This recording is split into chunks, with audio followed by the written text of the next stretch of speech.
Namaskar.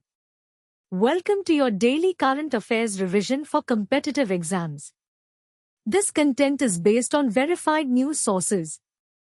I am going to cover 5 important topics in the next 8 minutes. Let us dive right in. What is the current labor force participation rate in India? The overall labor force participation rate for persons aged 15 years and above increased to 55.8% during October-December 2025, compared to 55.1% in the previous quarter. Female LFPR recorded a notable rise to 34.9% in October-December 2025, up from 33.7% during July-September 2025.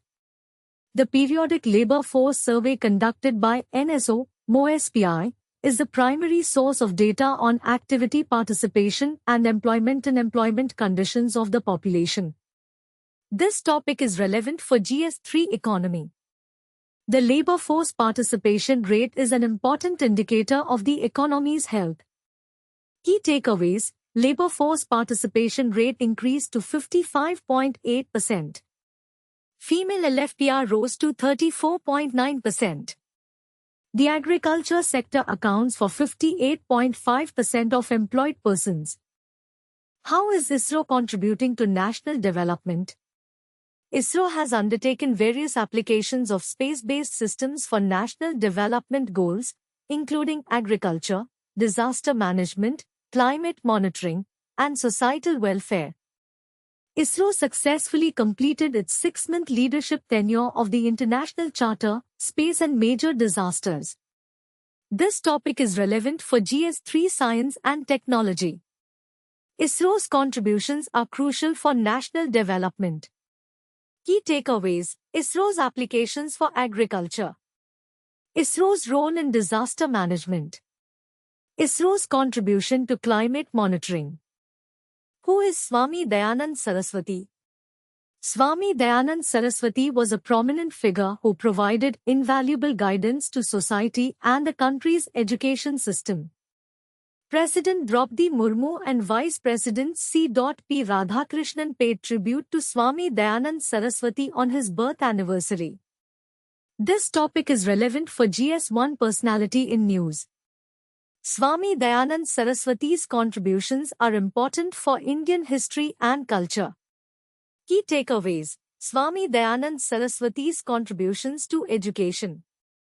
His role in social reform. Tributes paid by President and Vice President. What is the recent development at the UN Security Council? The UN Security Council 1267 Sanctions Monitoring Committee reported that Pakistan-based Jaish-e-Mohammed was involved in the Delhi Red Fort terror attack. Pakistan failed to shield Jaish-e-Mohammed and enlist support for the BLA move. This topic is relevant for GS2 international relations. The development at the UN Security Council is important for global politics. Key takeaways: Jaish-e-Mohammed's involvement in terror attack. Pakistan's failure to shield Jaish-e-Mohammed. UN Security Council's role in sanctions. What is the issue with the special intensive revision hearings? The Supreme Court's conduct in the Sir case reveals a normalization of the court moving away from its role as a constitutional court and adopting the role of an administrator.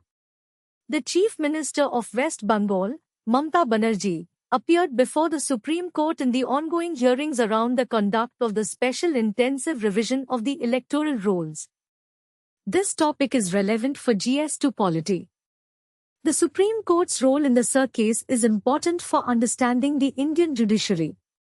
Key takeaways: Supreme Court's role in Sir case. Judicial drift in the hearings. Constitutional implications. That's all for today's current affairs. If you found this helpful, like and subscribe for daily updates. All the best for your preparation.